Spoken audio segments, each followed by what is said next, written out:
के पूर्व केंद्रीय मंत्री और सांसद रमेश पोखरियाल निशंक ने अतीक हत्याकांड पर अपनी प्रतिक्रिया दी है। उन्होंने कहा है कि देश के प्रधानमंत्री चाहते हैं कि देश में बेईमानी, भ्रष्टाचार और माफिया तंत्र खत्म हो और अब देश को इन सबसे मुक्ति मिल रही है। यूपी के मुख्यमंत्री योगी आदित्यनाथ ने भ्रष्टाचार, वैमनस्यता और डर फैलाने वालों के खिलाफ पूरी ताकत से काम किया और ये कोई छोटी बात नहीं है। वहीं ज्वालापुर से कांग्रेस विधायक रवि बहादुर ने इस हत्याकांड की निंदा की और कहा कि हत्याकांड से लोकतंत्र की हत्या हुई है और देश का संविधान खतरे में है।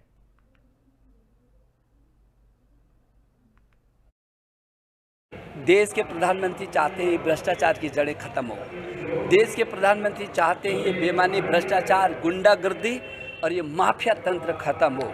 आज पूरा देश इस माफिया तंत्र से जो त्रस्त था, आज उससे मुक्ति मिल रही है। और मैं समझता हूं कि उत्तर प्रदेश के मुख्यमंत्री योगी आदित्यनाथ ने पूरी ताकत के साथ ऐसे खराब किस्म के लोग जो समाज के अंदर बेमनुष्यता फैलाते थे, जो समाज के अंदर भय पैदा करते थे। बस ठीक है, कानून व्यवस्था ध्वस्त है। अब क्या है भाई, मैं तेरे से निपटूंगा, तू मेरे से निपट। तो मुझे लगता नहीं अब कोई वेट करेगा कोर्ट का कि मेरा केस वहां चलना चाहिए।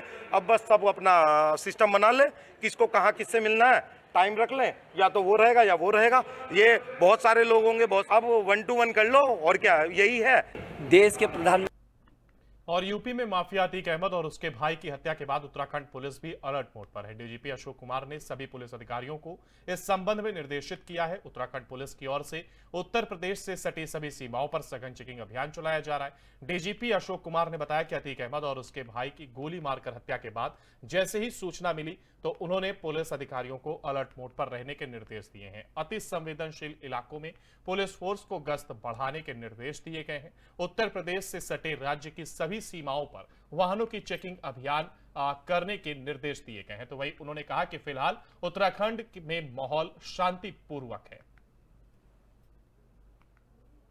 हमने रात में ही अपने सभी एसपीज और दोनों रेंज आईजी से बात कर ली थी और हमारी उत्तराखंड की पुलिस पूरी तरह अलर्ट है और हमारे यहाँ वैसे भी माहौल शांतिपूर्वक है पूरी तरह से। और मुझे विश्वास है कि हमें शांति बनी रहेगी और कोई भी जो है यूपी का घटनाक्रम हमारे उत्तराखंड की उसको प्रभावित नहीं कर पाएगा माहौल को। कि कुछ इलाके हैं जिनको हम संवेदनशील मानते हैं तो उसमें उन सब पे हमारी नज़र है और जैसा मैंने कहा कि हम पूरी तरह से सतर्क हैं। साथ ही साथ मैं ये भी अपील कर रहा हूँ कि देखिए, एक दूसरी जगह का घटनाक्रम है जो भी है उसका, वो हमारे राज्य की कानून व्यवस्था को, शांति व्यवस्था को, यहाँ के माहौल को खराब न करने पाए।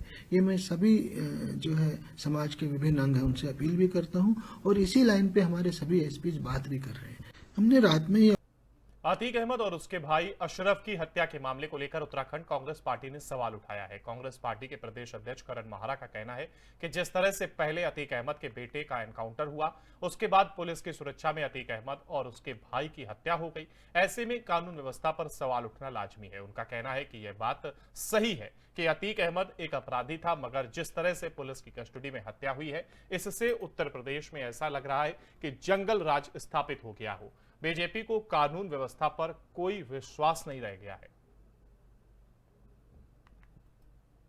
देखिए, इस बात से कोई इनकार नहीं करता कि अतीक अहमद एक अपराधी था और बड़ा अपराधी था और उसको सजा मिलनी चाहिए थी, लेकिन सजा उसको कानून के हिसाब से मिलनी चाहिए थी। हिंदुस्तान में कानून है, संविधान है और कोर्ट्स हैं और कोर्ट सजा देती है। हमारे यहाँ उम्र कैद से लेके फांसी तक की बड़ी से बड़ी सजाएं हमारे यहाँ है और अतीक अहमद को क्या सजा देनी थी ये कोर्ट के जज ने तय करना था। लेकिन जिस तरीके से उसके 19 साल के बेटे को, जो लॉ का स्टूडेंट था फर्स्ट ईयर का, जिस पर एक भी आपराधिक मुकदमा दर्ज नहीं था, उसका एनकाउंटर करना, उसके बाद पुलिस अभिरक्षा में 17 पुलिस वालों के बीच में रहते हुए भी उसकी हत्या कर देना और रात को उसको मेडिकल के लिए ले जाना, ये सब अपने आप में शंका पैदा करता है। ऐसा लगता है कि भारतीय जनता पार्टी के शासन में जंगल राज इस देश में बस गया है और सरकार को कानून पर भरोसा नहीं है। अगर सरकार को कानून पर भरोसा था तो इस तरीके की हत्या नहीं होनी चाहिए।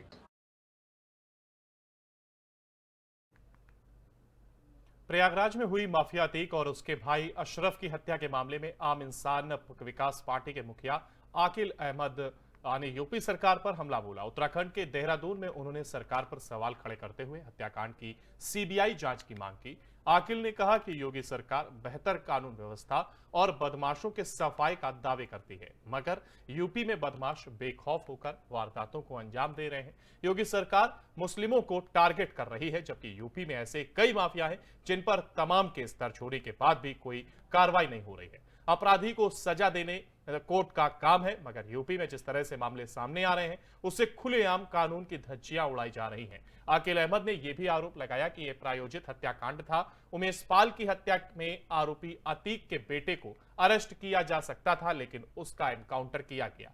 अब अतीक हत्याकांड के आरोपियों को भी सजा होनी चाहिए। हम सीबीआई जांच की इसलिए मांग करते हैं क्योंकि योगी सरकार पर हमें भरोसा नहीं है। हत्यारों के पीछे छिपे चेहरों को बेनकाब कर उनके खिलाफ कार्रवाई की जानी चाहिए।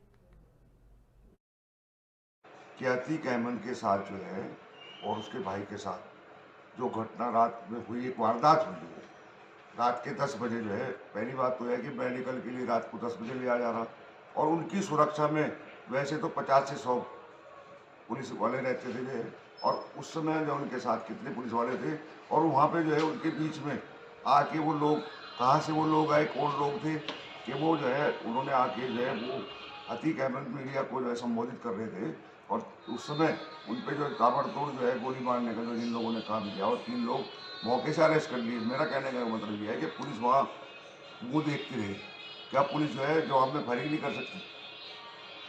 ये बहुत बड़ा जो है एक सियासत है इसके पीछे, और सियासत की बू आ रही है।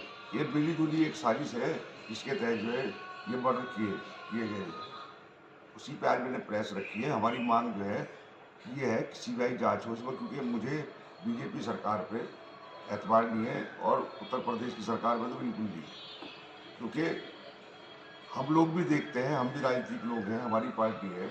अगर आप जो है यूपी से, उत्तर प्रदेश से आप वाकई सफाया करना चाहते हैं अपराधियों का, तो फिर उसमें खाली मुसलमान को टारगेट ना करें। फिलहाल मेरे साथ इस बुलेटिन में इतना ही। बाकी की तमाम अपडेट के लिए और अपने शहर से जुड़ी हर छोटी बड़ी जानकारी को जानने के लिए आप लगातार बने रहिए FM न्यूज के साथ। नमस्कार।